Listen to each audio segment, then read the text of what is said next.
கர்த்தரும் இரட்சகருமாகிய இயேசு கிறிஸ்துவின் இனிதான நாமத்தினாலே உங்களை வாழ்த்தி இந்த புதிய நாளிலும் தேவனுடைய ஜீவனுள்ள வார்த்தையின் மூலமாய் உங்களை சந்திப்பதில் நான் கர்த்தருக்குள் மகிழ்ச்சி அடைகின்றேன். சங்கீதம் 90:17. எங்கள் தேவனாகிய ஆண்டவரின் பிரியம் எங்கள் மேல் இருப்பதாக, எங்கள் கைகளின் கிரியைகளை எங்களிடத்தில் உறுதிப்படுத்தும். ஆம், எங்கள் கைகளின் கிரியையை எங்களிடத்தில் உறுதிப்படுத்தியறலும். கர்த்தருடைய நாமம் மகிமைப்படுவதாக.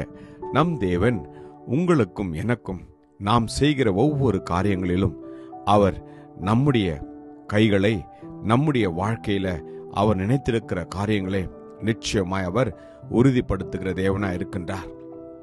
நம்முடைய நடைகளை அவர் உறுதிப்படுத்துகிறவராய் இருக்கின்றார். மனுஷனுடைய இருதயம் அவனுடைய வழியை யோசிக்கும், அவனுடைய நடைகளை உறுதிப்படுத்துகிறவரோ கர்த்தர். ஆம், ஒவ்வொரு நாளும் நாம் சந்திக்கிற போராட்டத்தின் மத்தியில், நாம் எதிர்நோக்கி போராடுகிற ஒவ்வொரு கஷ்டத்தின் மத்தியிலும் அவர் எல்லாவற்றையும் அவர் நமக்கு முன்பாக நின்று அவர் வெற்றியை கொடுத்து நம்மை அந்த பாதையில நடக்கும்படியாய், எல்லாவற்றையும் ஜெயிக்கும்படியான உறுதியை அவர் நமக்கு கொடுக்கின்றார். உங்களையும் என்னையும் அவர் ஸ்திரப்படுத்துகிற தேவனாய் இருக்கின்றார். ஆம், நம்முடைய அடிகளை உறுதிப்படுத்துகிறவர் கர்த்தரே. பயங்கரமான குழியிலும் உளையான சேற்றிலும் இருந்து என்னை தூக்கி எடுத்து என் கால்களை கண்மலையின் மேல் நிறுத்தி என் அடிகளை உறுதிப்படுத்தி தமது தேவனை துதிக்கும் புது பாட்டை அவர் என் வாயிலே கொடுத்தார் என்று பக்தன் பாடுகிறார். ஆம், கர்த்தர் இந்த நாளிலே அப்படியே உங்களுக்கும் எனக்கும் செய்வார். நாம் நம்புவோமா? நம்முடைய எண்ணங்களை அவர் உறுதிப்படுத்துவார். தேவனுடைய சித்தத்தின் பிரகாரமாய் நம்முடைய எண்ணங்கள் இருக்கின்ற போது, அவருடைய வார்த்தையின் பிரகாரமாய் நாம் நினைக்கிற காரியங்கள் இருக்கின்ற போது அவர் நிச்சயமாய் நம்முடைய ஆலோசனைகளை அவர் உறுதிப்படுத்துவார்.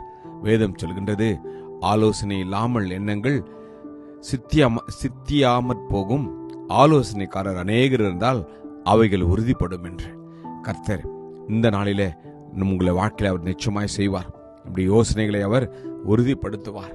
உன் செய்கைகளை கர்த்தருக்கு ஒப்புவி, அப்பொழுது உன் யோசனைகள் உறுதிப்படும். நாம் நினைக்கிற காரியங்கள், நாம் வேண்டிக் கொள்கிற காரியங்கள், நாம் எதிர்பார்க்கிற காரியங்கள் எல்லாவற்றையும் தேவனுடைய பாதத்திலே அர்ப்பணித்து ஒப்புவிப்போம். அப்பொழுது அவர் எல்லாவற்றையும் வாய்க்க செய்வார். அவருடைய வார்த்தையின் பிரகாரமாகவே ஒவ்வொன்றையும் அவர் உறுதிப்படுத்துவார். அந்த தேவன் இன்றும் ஜீவனுள்ள தேவனா இருக்கிறபடினாலே இந்த வார்த்தையை நம்புவோம், விசுவாசிப்போம், அற்புதத்தை பெற்றுக்கொள்வோம். கிருபையும் இரக்கம் நிறைந்த நல்ல தகப்பனே, நல்ல நாளுக்காக உமக்கு நன்றி அப்பா. கர்த்தாவே, நம்முடைய வார்த்தைகளை எங்களுடைய வாழ்க்கையை நீ உறுதிப்படுத்துவதற்காக உமக்கு நன்றி. எங்களுடைய கிரியைகளை கர்த்தரப்பா உறுதிப்படுத்துங்க அப்பா. எங்களுடைய நடைகளை உறுதிப்படுத்துங்க, எங்களுடைய அடிகளை உறுதிப்படுத்துங்க, எண்ணங்களை உறுதிப்படுத்துங்க அப்பா. எங்களுடைய யோசனைகள் ஒவ்வொன்றும் நீர் உறுதிப்படுத்த முடியாது நாங்கள் வேண்டுகிறோம். உங்களுடைய வசனத்தின்படி எங்களுடைய வாழ்க்கையில் ஒவ்வொன்றும் நடைபெறும்படியா எங்களை அர்ப்பணிக்கிறோம். ஆசீர்வதியம். இயேசு கிறிஸ்துவின் வல்லமையுள்ள நாமத்தில் ஜெபிக்கிறோம் ஜீவனுள்ள நல்ல தகப்பனே. ஆமென். God bless you. Jesus loves you. Amen.